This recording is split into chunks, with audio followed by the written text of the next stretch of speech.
Hello बच्चों, हम लोग क्लास 7th का जो RS अग्रवाल है उसका चैप्टर 16 पढ़ेंगे। चैप्टर 16 कांग्रुएंसी। चैप्टर का नाम है कांग्रुएंसी और कांग्रुएंसी के बारे में थोड़ा सा जान लेते हैं।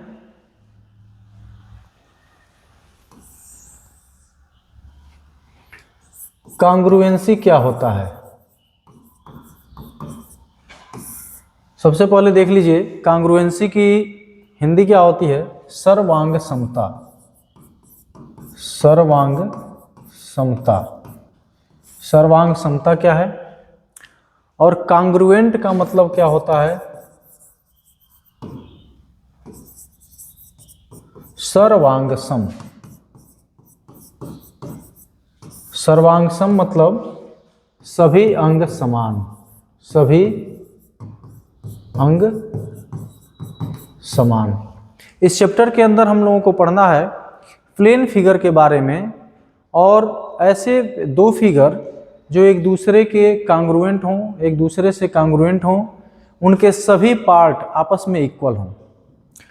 तो सबसे पहले ये हम समझ लेते हैं कांग्रुएंसी और कांग्रुएंट ऑफ फिगर, दो चीज़ें हम समझ लेते हैं। उसके बाद आगे देखेंगे कि क्या क्या रूल है कांग्रुएंसी का। इसमें कह रहा है कि if two figures have the same shape, same, अगर जो दो फिगर की बात करें, if two figure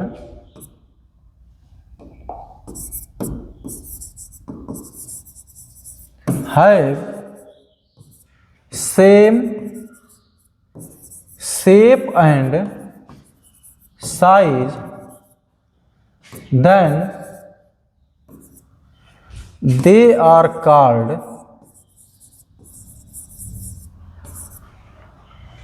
congruent figure।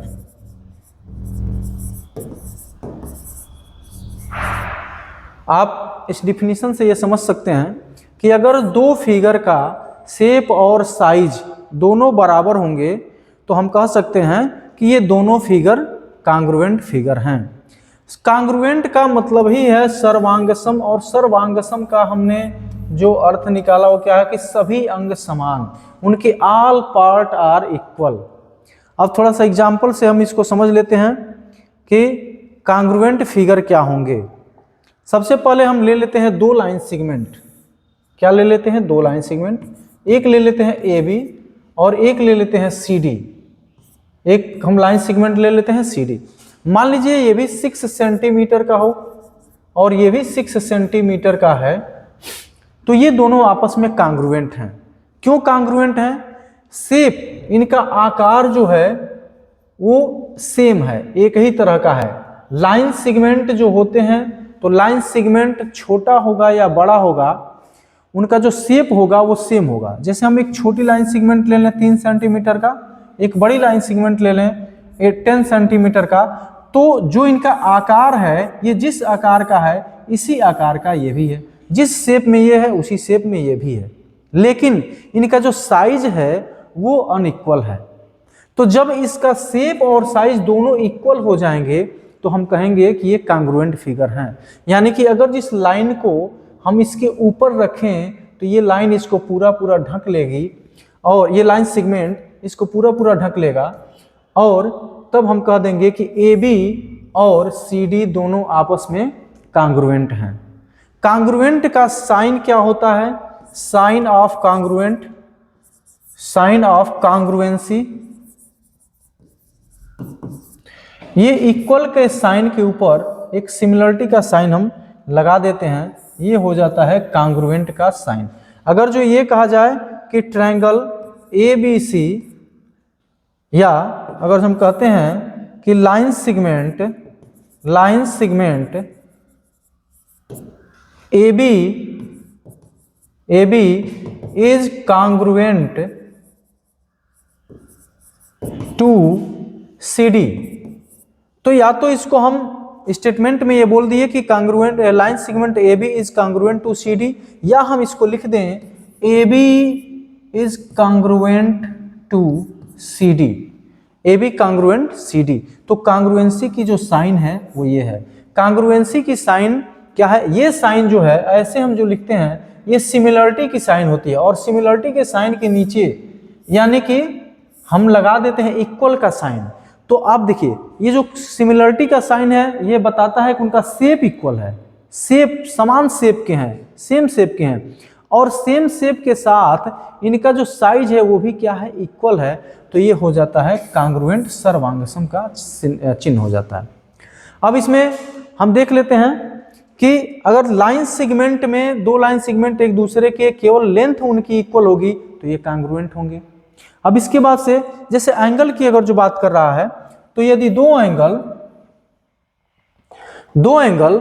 Equal हैं, उनका मेजरमेंट इक्वल है, एंगल का जो मेजरमेंट है वो इक्वल है, तो दोनों एंगल एक दूसरे के कांग्रुएंट होंगे। जैसे एंगल का जो ये आर्म है, मान लीजिए कि एंगल AOB है, ये PQR है, और सपोज कीजिए दोनों 60 डिग्री के हैं, इनका मेजरमेंट है, एंगल का मेजरमेंट 60 डिग्री है, तो ये दोनों आपस में कांग्रुएंट होंगे, क्योंकि एंगल में केवल डिग्री मेजरमेंट ही होता है, इनके आर्म के लेंथ से हमें कोई मतलब नहीं होता है। आप एंगल ये इस लाइन से या कितने एंगल पे दूसरी रेज जा रही है, सिर्फ उनके मेजरमेंट से हमको मतलब है। इसको आप बढ़ा देंगे, इसके आर्म को जो रेज जा रही है, ये दोनों रे, इनको अगर जो आप बढ़ाएंगे तो भी एंगल के ऊपर कोई प्रभाव नहीं पड़ेगा, इसका मेजरमेंट वही सेम रहेगा। चाहे इसको आप इस रेज को जितना बढ़ा दीजिए, दोनों रेज को, एक रे को AB को भी बढ़ा दीजिए, QR को बढ़ा दीजिए, QP को कहीं भी बढ़ा दीजिए, इसका जो मेजरमेंट होगा वो सेम होगा। तो अगर जो दो एंगल हैं और दोनों का डिग्री मेजरमेंट इक्वल है, दोनों का इक्वल है, तो ये दोनों एंगल आपस में क्या होंगे, कांग्रुएंट होंगे। दूसरी बात क्या है, नेक्स्ट में ये इसमें दिया हुआ है कि two square are congruent if they have the same side. चूंकि हम स्क्वायर के बारे में जानते हैं कि स्क्वायर क्या है, स्क्वायर अगर हम ले लेते हैं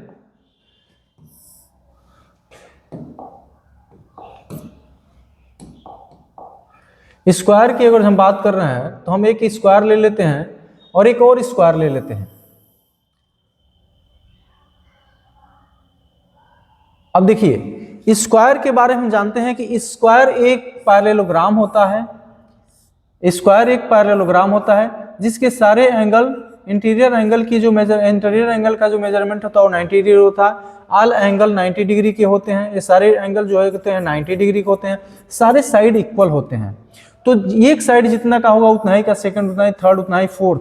तो इन दोनों को कांग्रुएंट करने के लिए अगर जो मान लीजिए कि यह कोई स्क्वायर ABCD है और यह मान लीजिए कि PQR है, अगर जो दोनों स्क्वायर हैं PQRS है, अगर दोनों स्क्वायर हैं तो स्क्वायर ABCD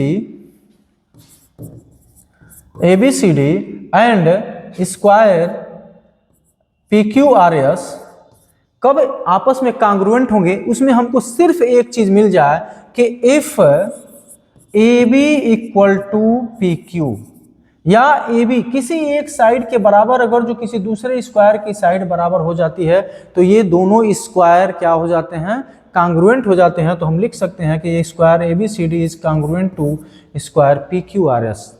यानी कि हमने क्या देखा कि स्क्वायर, अगर जो दो स्क्वायर बस कांग्रुएंट होने के लिए क्या चाहिए, इनका कोई एक साइड इक्वल हो जाए, सारी क्राइटेरिया सेम है, तो ये दोनों कांग्रुएंट हो जाएंगे। इसके बाद से अगर जो रेक्टेंगल की बात हम कर लेते हैं तो दो रेक्टेंगल की अगर हम बात कर लेते हैं तो अगर जो रेक्टेंगल की यहाँ बात हम करेंगे तो ये देखिए, अगर यहाँ पे रेक्टेंगल का थोड़ा सा डिफिनीशन देख लेते हैं। रेक्टेंगल एक पैरेललोग्राम होता है जिसमें लेंथ होता है, ब्रेथ होता है, लेंथ और ब्रेथ। लेंथ अपोजिट साइड जो थोड़ी सी बड़ी साइड होती है उसको हम लेंथ मान लेते हैं, सेकंड साइड को हम ब्रेथ मान लेते हैं। तो अब देखिए दोनों लेंथ जो होते हैं अपोजिट, चूंकि ये पैरेललोग्राम है इसलिए अपोजिट साइड इक्वल भी होते हैं। बस क्या है कि इसके सारे एंगल 90 डिग्री के होते हैं, तो इसके भी 90 डिग्री के होंगे। अब मान लीजिए कि अगर इसका L यानी कि ABCD अगर है, दो रेक्टेंगल हमने लिया, एक ABCD लिया, एक PQRS लिया।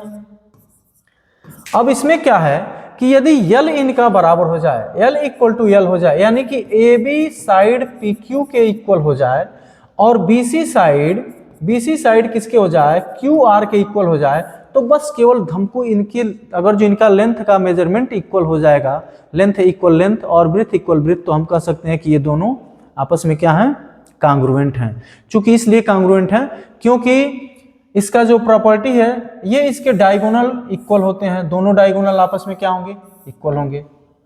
अब देखिए अगर जो डायगोनल इक्वल होंगे, अगर जो यहाँ पे अब इसका डायगोनल इसके इक्वल हो, इसका भी डायगोनल बराबर होगा, ये डायगोनल इस डायगोनल के बराबर होगा। एंगल 90 डिग्री के सारे हैं तो रेक्टेंगल है तो सारे एंगल 90 हो गए, तो इसलिए हम कह सकते हैं कि ये कांग्रुएंट होगा। कांग्रुएंट होंगे तो इनके पेरीमीटर भी बराबर होंगे, इनकी एरिया बराबर होगी। और इसके बाद अगर जो हम ये कह लें कि इसको थोड़ा सा देख लें कि ये कैसे बराबर होता है, तो हम ये देख सकते हैं कि अगर ये लेंथ मान लीजिए कि ये लेंथ बराबर है इस लेंथ के और ये ब्रेथ बराबर है इस ब्रेथ के, तो हम लोग ये देख सकते हैं कि जो AC इसका डायगोनल है वह इस PQ डायगोनल के बराबर होगा। क्यों होगा, क्योंकि पाइथागोरस थ्योरम के अकॉर्डिंग अगर जो है एक राइट एंगल ट्रायंगल बनेगा तो ये हाइपोटेनस बनेगा, ये राइट एंगल ट्रायंगल बनेगा तो ये हाइपोटेनस बनेगा। और जब ये हाइपोटेनस होगा तो हम ये देख सकते हैं, हाइपोटेनस होगा तो अगर लेंथ ये दो ट्रायंगल हो रहे हैं, ये ट्रायंगल इन दोनों ट्रायंगल की ये साइड आपस में बराबर, ये साइड इसके बराबर, तो निश्चित है कि जब दोनों साइड बराबर होंगे तो इनका हाइपोटेनस भी बराबर होगा। इस तरह से हम देख सकते हैं कि सारे पार्ट इसके इक्वल होंगे। तो अगर जो यहाँ पे दे दिया हो कि AB is equal to PQ, यानी कि L बराबर L दे दिया हो, ब्रेथ इक्वल टू ब्रेथ दे दिया हो, तो हम कह सकते हैं ये BC इक्वल टू अगर जो QR दे दिया है तो हम डायरेक्ट लिख सकते हैं कि इसमें rectangle ABCD is congruent to rectangle PQRS। चूंकि इसमें लेंथ और ब्रेथ होता है, सारे एंगल 90 डिग्री के होते हैं, तो केवल हमको लेंथ और ब्रेथ चाहिए। ऑलरेडी रेक्टेंगल के सभी एंगल 90 डिग्री के होते हैं तो उससे कहने की कोई ज़रूरत नहीं है। अब बात करते हैं सर्कल की। अगर हम बात कर लें सर्कल की, तो सर्कल में क्या होता है, सर्कल को ड्रा करने के लिए हमें सिर्फ रेडियस की ज़रूरत पड़ती है। किसकी ज़रूरत पड़ती है, रेडियस की। यानी कि हमको अगर जो एक रेडियस मिल जाएगा तो इस रेडियस के अकॉर्डिंग हम क्या बना लेंगे, एक सर्कल हम ड्रा कर सकते हैं। तो मान लीजिए 6 सेंटीमीटर का रेडियस हम ले लिए, एक और 6 सेंटीमीटर का रेडियस लेकर के हम एक सर्कल ड्रा कर लिए। अगर ये भी 6 सेंटीमीटर है, ये भी 6 सेंटीमीटर है, तो निश्चित है कि यह एक दूसरे के कांग्रुएंट होंगे। यानी कि सर्कल को उठा करके अगर जिसके ऊपर रखा जाएगा तो यह इसको एकदम ये सुपरपोज पोजीशन में आ जाएगा, यानी कि इसको यह पूरा एग्जैक्टली कवर कर लेगा, कुछ इसका कोई पार्ट इसके पार्ट के बराबर बाहर नहीं दिखाई देगा। तो इनका पेरीमीटर भी बराबर हो जाएगा। जब कांग्रुएंट होंगे तो एरिया बराबर हो जाएगी, रेडियस इक्वल हाई है और डायमीटर भी बराबर हो जाएगा, क्योंकि डायमीटर एरिया का डबल होता है। अब इसके बाद हम देख लेते हैं congruency in triangle, congruency of triangles. Next हम लोगों को पढ़ना है इसमें कांग्रुएंसी ऑफ ट्रायंगल।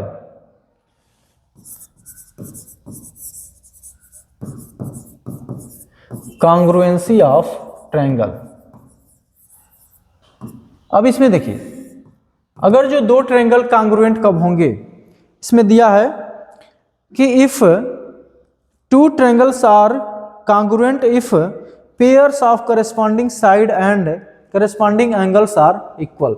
दो ट्रायंगल कांग्रुएंट कब होंगे, जब इनके corresponding pair of corresponding side and pair of corresponding angle बराबर होंगे, तो ये दोनों कांग्रुएंट होंगे।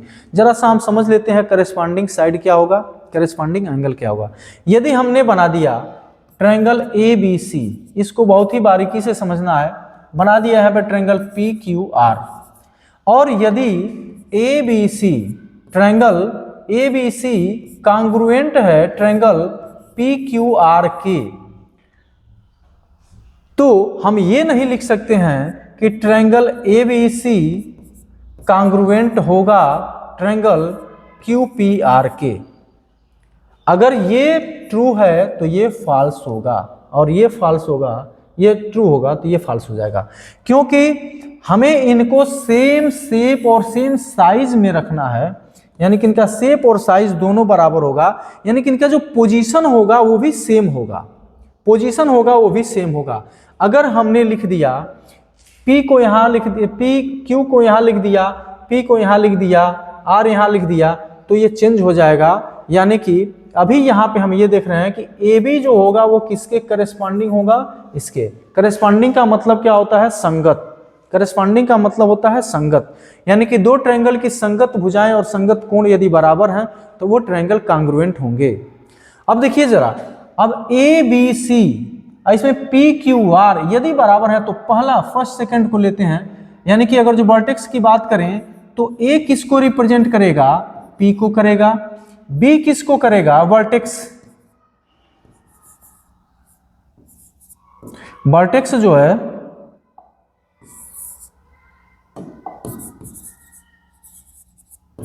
वर्टेक्स A जो है कि P को रिप्रेजेंट करेगा, B जो है कि वो किसको रिप्रेजेंट करेगा, Q को, और C किसको रिप्रेजेंट करेगा, R को।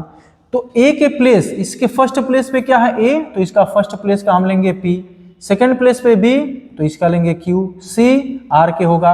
अब अगर जो हम साइड की बात कर लें, अगर जो हम साइड की बात कर लें तो साइड, करस्पॉन्डिंग साइड क्या होगा, तो करस्पॉन्डिंग साइड्स की बात अगर जो हम करें तो AB इसमें क्या होगा, PQ। AB जो है कि इक्वल होगा किसके, PQ के।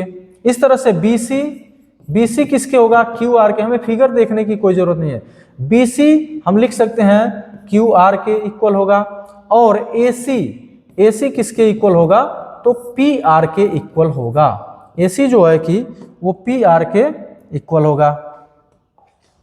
तो करस्पॉन्डिंग साइड का समझने का मतलब ये है कि अगर ABC और PQR बराबर हैं, सॉरी कांग्रुएंट हैं, तो AB इक्वल होगा PQ के, BC इक्वल होगा QR के, AC इक्वल होगा PR के, एंगल A इक्वल होगा एंगल P के, B इक्वल होगा Q के, C इक्वल होगा R के।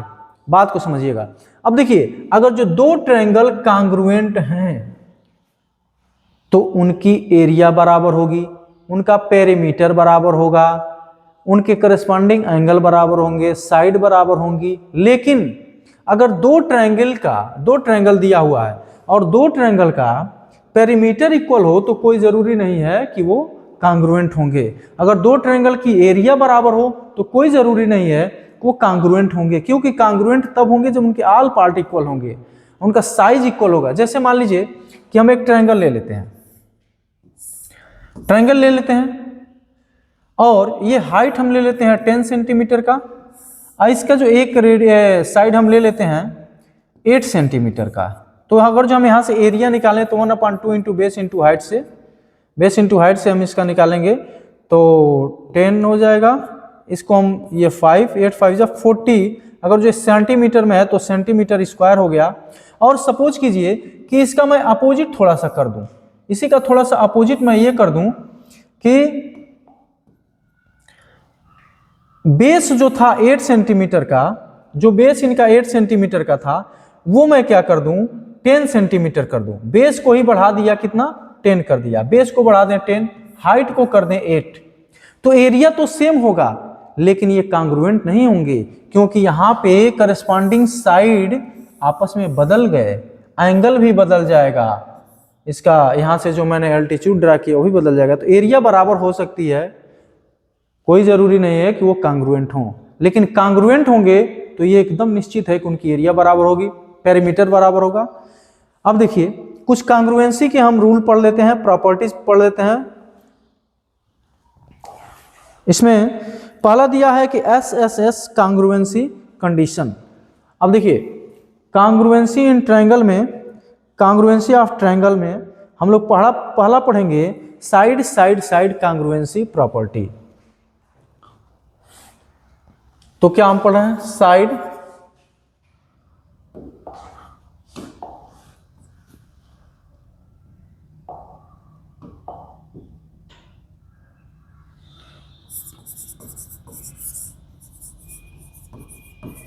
congruency of ट्रायंगल में हम पहला पढ़ेंगे side side side congruency condition. Side side side congruency condition. अब साइड साइड साइड एस का मतलब क्या हो गया? साइड साइड साइड, यानी कि दो ट्रायंगल के सिर्फ अगर उनके साइड बराबर हो जाएं, जैसे मान लीजिए कि यह ए बी सी है, टी यू भी है, अगर जो दो ट्रायंगल हैं और सिर्फ हमको मिल जाए कि यदि ए बी इक्वल हो जाता है टी यू के, फिर बी सी इक्वल हो जाता है यू भी के, और ए सी इक्वल हो जाता है मान लीजिए टी वी के, तो हम कह देंगे कि triangle if A B equal to T U, B C equal to U V and A C equal to T V, then triangle ABC is congruent to triangle TUV। एक समझने वाली बात इसमें है थोड़ा सा, TUV। अगर मान लीजिए हमने कहा कि AB इक्वल टू TU है, तो हमने करस्पॉन्डिंग साइड यहां से ले लिया। अगर जो हम AB को TV के बराबर हम कर देते, BC को इसके बराबर रहने देते, AB को कर देते इसके बराबर, इसको कर देते इसके बराबर, और ये दोनों बराबर होता, तो हमारा ट्रायंगल लिखने का जो तरीका होता वो बदल जाता। तो सबसे पहले अगर मान लीजिए इसी फिगर में हम थोड़ा सा समझ लेते हैं, क्लियर समझिएगा। देखिए अगर मैं ये लिख दूं कि AB इक्वल टू TV लिख दे, या सेकंड एक दूसरा बनाते हैं ट्रायंगल, उसमें समझते हैं। इसको समझ लीजिए, अगर जो AB इक्वल हो गया TU के, BC हो गया UV के, AC हो गया TV के, तो हम लिख देंगे कि triangle ABC is congruent to triangle TUV। यानी कि मेरे कहने का मतलब है कि अगर जो दो ट्रायंगल हैं उनके तीनों करस्पॉन्डिंग साइड, दोनों के तीनों करस्पॉन्डिंग साइड अगर बराबर होते हैं तो ट्रायंगल कांग्रुएंट होगा, और हमको कुछ देखने की जरूरत नहीं, एंगल हम नहीं देखेंगे और कुछ नहीं देखेंगे, बस अगर जो तीनों साइड इसके तीनों साइड के बराबर हो रहा है तो ये दोनों ट्रायंगल कांग्रुएंट हो जाएंगे। नेक्स्ट हम देखते हैं, अभी जो मैं बता रहा था, अगर मान लीजिए कि दो ट्रायंगल हैं ABC है और एक है DEF, एक है DE और F। मान लीजिए हमने लिखा कि AB equal to DF, AB equal to क्या लिखा? DF। अगर AB इक्वल टू हमने लिख दिया DF और AC इक्वल टू लिख दिया DE, AC इक्वल टू क्या लिख दिया? DE, और BC इक्वल टू हो गया आपका EF। तो हम कैसे लिखेंगे कि triangle ABC congruent triangle DEF लिखेंगे? क्या हम DEF लिखेंगे? नहीं, DEF क्या हो जाएगा? गलत हो जाएगा, क्योंकि हमें यहाँ पे क्या दिखा रहा है? AB का करे, जो AB का जो AB इक्वल है किसके? DF के, तो यहाँ पे क्या आना चाहिए? AB इक्वल टू DF, यानी कि हमको सेकंड प्लेस पे क्या होना चाहिए? DF होना चाहिए। और ये इस तरह से क्या हो जाएगा? पोजीशन इनका गलत हो जाएगा, यानी कि शेप और साइज गड़बड़ हो जाएगा। तो हमें इसको थोड़ा सा क्या करना पड़ेगा? सुधार करके लिखना पड़ेगा। क्या लिखेंगे? ABC is equal to AB equal to DF, तो हम क्या लिखेंगे? AB के बाद DF लिखेंगे, AB, और यहाँ पे क्या हो जाएगा? DF। अब देखिएगा BC किसके इक्वल है? BC किसके इक्वल है? EF के इक्वल है। तो BC इक्वल टू जब EF है तो BC के जगह पे क्या होना चाहिए? EF होना चाहिए। तो EF लिखने के लिए आप FE लिख सकते हैं। अब हमारा ये ट्रायंगल क्या हुआ? सही है, ABC कांग्रुएंट होगा DFE के। कैसे होगा? तो AB इक्वल टू DF, यानी कि AB इक्वल टू क्या हो गया? DF। यहां से हम देखते हैं BC equal to FE, BC equal to क्या हो गया? FE हो गया, और AC इक्वल टू क्या हो गया? DE हो गया, और AC इक्वल टू क्या हो गया? DE हो गया। तो हमारा यहाँ पे अगर जो साइड, यानी कि ये साइड इधर वाले का के अगर जो नहीं करस्पॉन्डिंग है, हम लिखने में ये दे दिया तो हम ट्रायंगल को थोड़ा बना लेंगे, और नहीं तो ट्रायंगल को घुमा करके या ट्रायंगल को हम इस तरह से अगर जो इधर पलट दें, जरा देखिए इस ट्रायंगल को हम क्या करें, इधर से इधर कर दें तो क्या बनेगा, पोजीशन चेंज हो जाएगा। एफ जो है कि यहाँ आ जाएगा, अगर ट्रायंगल को ऐसे हम पलट देते हैं तो एफ डी तो अपने प्लेस पे रहेगा, एफ इधर आ जाएगा, ई उधर चला जाएगा, यानी कि एफ का पोजीशन ये हो जाएगा और ई का पोजीशन ये हो जाएगा। तब ये जो क्राइटेरिया है और इनका पोजीशन जो है दोनों आपस में क्या हो जाएंगे, बराबर हो जाएंगे। तो हम कह सकते हैं कि ए बी सी, यानी कब हो गया, A B C is equal to D F E, यानी कि ए बी सी कांग्रुएंट हो गया किसके, डी एफ ई के। तो बेटा ये देखना है कि हमारा पोजीशन भी सही रहे। अगर जो इसका फिगर दूसरे तरह से बनाया है तो हम यहाँ से लेकर के करस्पॉन्डिंग साइड को लिखेंगे। नेक्स्ट देखते हैं सेकंड जो प्रॉपर्टी है।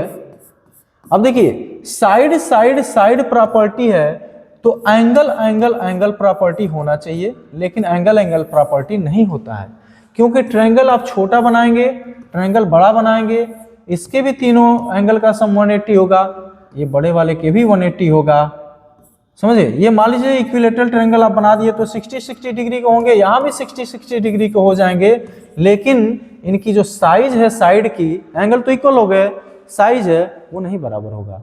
तो ये सिमिलर हो सकते हैं लेकिन कांग्रुएंट नहीं हो सकते हैं।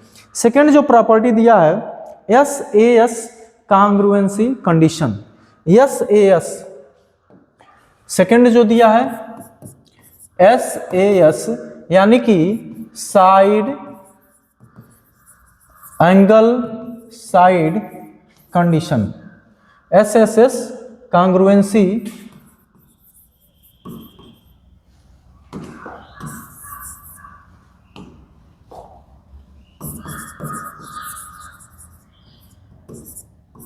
कांग्रुएंसी कंडीशन, SSS यानी कि side angle side, side angle side congruency condition.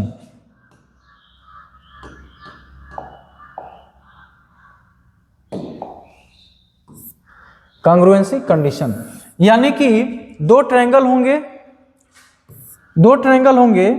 और इन दो ट्रायंगलों में क्या होगा, साइड एंगल साइड, यानी कि दो दो ट्रायंगल के दो साइड और उनके बीच का एंगल ABC PQR। अगर हम ले लेते हैं, यदि AB इक्वल टू हो जाए PQ के और BC इक्वल हो जाए QR के, और जरा देखिएगा AB और BC से बनने वाला जो एंगल है, PQ और QR से जो बनने वाला एंगल है, ये दोनों आपस में क्या हो जाए, बराबर हो जाए। एंगल B इक्वल टू क्या हो जाए, angle B equal to angle Q हो जाए, एंगल Q हो जाए। तो हम कहेंगे side angle side congruency condition ABC, triangle ABC is congruent to triangle PQR। तो ये हो गया आपका SAS। अभी इसका प्रूफ हमको नहीं पढ़ना है, क्लास 7th में केवल प्रॉपर्टी इसका जान लेना है और उसी के अकॉर्डिंग हमको क्वेश्चन को सॉल्व करना है। नेक्स्ट क्लास में आप जाएंगे, अपर क्लास में जाएंगे तो ये सारा प्रूफ करना होता है कि ये कैसे होता है। तो वहाँ पे मैं हायर क्लास का जब पढ़ाऊंगा तो बताऊंगा। नेक्स्ट जो है कि अब इसको आप ये देख सकते हैं कि ये कैसे, थोड़ा सा मैं जनरल भाषा में इसको समझा दे रहा हूँ कि ये कैसे बराबर होंगे। मान लीजिए यहाँ पे हमने बना दिया दो ट्रायंगल, ये भी दो ट्रायंगल बना दिया। यहाँ ये 8 सेंटीमीटर है, 8 सेंटीमीटर है, 6 सेंटीमीटर है, 6 सेंटीमीटर है, एंगल 70 डिग्री का है, एंगल 70 डिग्री का है।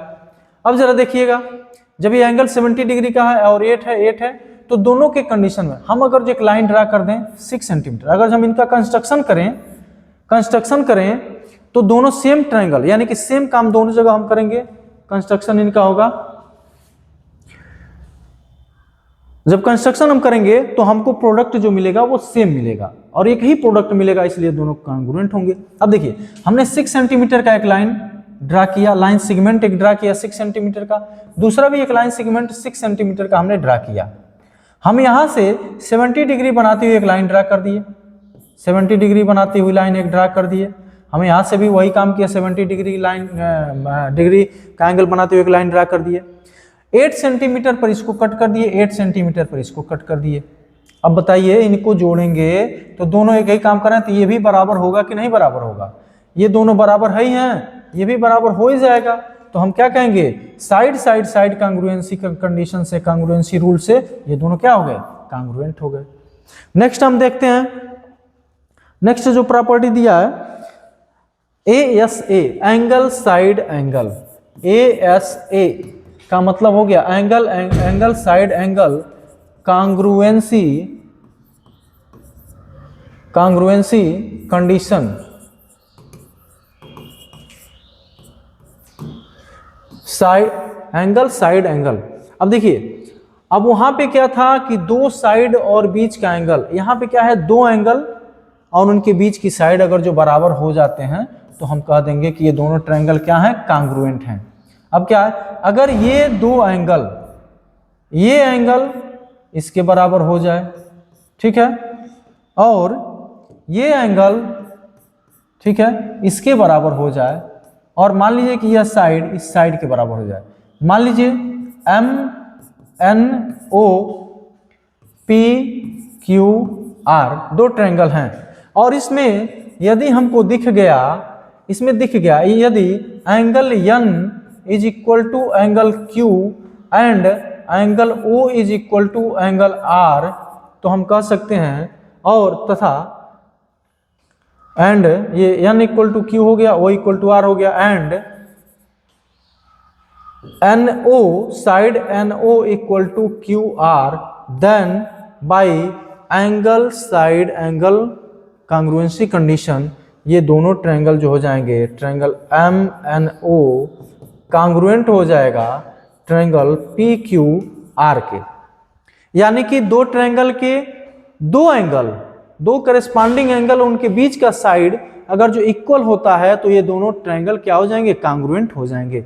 सपोज कीजिए अगर ये साइड इस साइड के इक्वल है, अगर हम इसको 10 सेंटीमीटर लेते हैं तो ये भी 10 हो जाएगा, ये 60 डिग्री लेते हैं तो ये भी 60 होगा, ये 50 डिग्री लेते हैं तो ये भी 50 होगा। अब जरा देखिए, एक 10 सेंटीमीटर का लाइन ड्रा किए, यहाँ भी 10 सेंटीमीटर का लाइन ड्रा किए, 60 डिग्री बनाती हुई लाइन ड्रा कर दिए, 50 डिग्री बनाती हुई लाइन ड्रा कर दिए, वही काम यहाँ भी कर दिए। तो निश्चित है कि जितने डिस्टेंस पे एक दूसरे को काटेंगे, वही जब इसमें किए हैं तो ये भी एक दूसरे को वहीं पे काटेंगे। इसका मतलब यह साइड इस साइड के बराबर हो जाएगा, ये साइड जो है कि इस साइड के बराबर हो जाएगा, और ये ऑलरेडी दिया हुआ है तो हम साइड से इसको क्या कह सकते हैं कि ये दोनों ट्रायंगल कांग्रुएंट हैं। इसके बाद से थर्ड आपका है, थर्ड कांग्रुएंसी कंडीशन जो दिया है ये थर्ड हो गया। फोर्थ इसके बाद जो है RHS कांग्रुएंसी कंडीशन, फोर्थ में जो दिया है RHS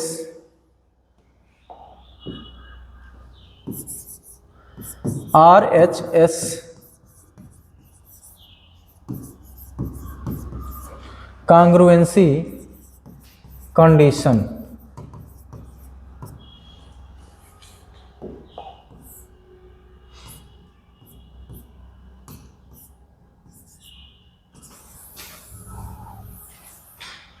RHS कांग्रुएंसी कंडीशन में RHS का मतलब क्या हम पढ़ेंगे, RHS का मतलब हम पढ़ेंगे R से हो गया राइट ट्रायंगल, H का मतलब राइट ट्रायंगल, अगर जो दो राइट ट्रायंगल की बात करेगा, H का मतलब हो गया हाइपोटेनस, और एक कोई साइड, और क्या हो गया, साइड। यानी कि राइट ट्रायंगल में एक हाइपोटेनस और कोई एक साइड अगर जो इक्वल हो जाए तो हम कहेंगे कि ये दोनों कांग्रुएंट होंगे। सपोज कीजिए कि हम एक ले लेते हैं राइट ट्रायंगल, एक और ले लेते हैं राइट ट्रायंगल, और मान लीजिए राइट ट्रायंगल हमने लिया ABC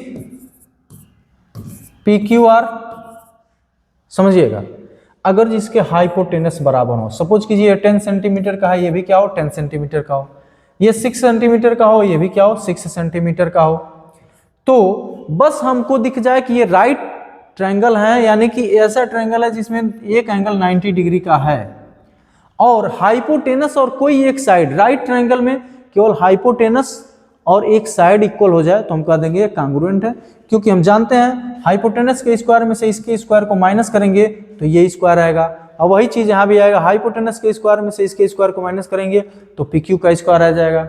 स्क्वायर रूट ले लेंगे, पी क्यू की वैल्यू आ जाएगी, पी क्यू ए बी की वैल्यू आ जाएगी, ये भी बराबर हो जाएगा।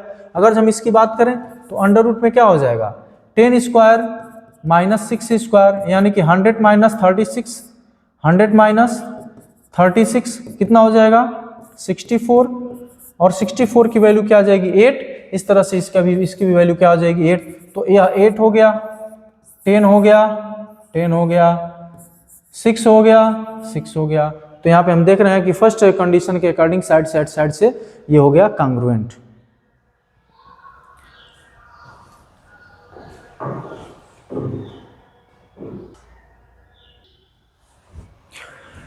इसमें हम देख लेंगे कि जितना कंडीशन दिया था 4 कंडीशन में चारों बता दिया हूं। अब इसके बाद से हम लोग एक्सरसाइज करेंगे, वीडियो लंबा हो जाएगा इसलिए नेक्स्ट वीडियो में हम आपका एक्सरसाइज करवाएंगे। आप इसको ध्यान से सारे रूल को पढ़ लेंगे। एक चीज और इसमें मैं बता देना चाह रहा हूं, जैसे इसमें दिया हुआ है कि जो मैं पहले ही एक बार बोल दिया हूं, कांग्रुएंसी एंड एरिया। कांग्रुएंसी एंड एरिया में क्या होता है कि अगर जो दो ट्रायंगल, इसको समझ लीजिएगा जो मैं पहले बता चुका हूं, दो ट्रायंगल कांग्रुएंट होंगे तो उनकी एरिया बराबर होगी, लेकिन अगर एरिया बराबर है दो ट्रायंगल की तो कोई जरूरी नहीं है कि वो कांग्रुएंट होंगे। हो सकता है कि हम एक इक्विलेटरल ट्रायंगल बना देते हैं जिसकी एरिया 100 सेंटीमीटर स्क्वायर आ जाती है, और हम एक राइट एंगल ट्रायंगल बना देते हैं जिसकी एरिया 100 सेंटीमीटर स्क्वायर हो जाती है, लेकिन क्या ये दोनों कांग्रुएंट होंगे? नहीं होंगे। विस्तृत जानकारी नेक्स्ट वीडियो में हम बताएंगे, और आप इसको देखेंगे और इसके अकॉर्डिंग एग्जाम्पल को देख करके सॉल्व करने का प्रयास करिएगा। हाँ, एक चीज और समझ लीजिएगा, बस दो फिगर अगर जो उनका शेप और साइज, आकार और उनकी मेजरमेंट ऑफ लेंथ बराबर होगा, यानी कि आकार और लंबाई दोनों अगर जो बराबर होता है दोनों क्या होंगे? कांग्रुएंट होंगे। ठीक है, नेक्स्ट वीडियो में इसके बाद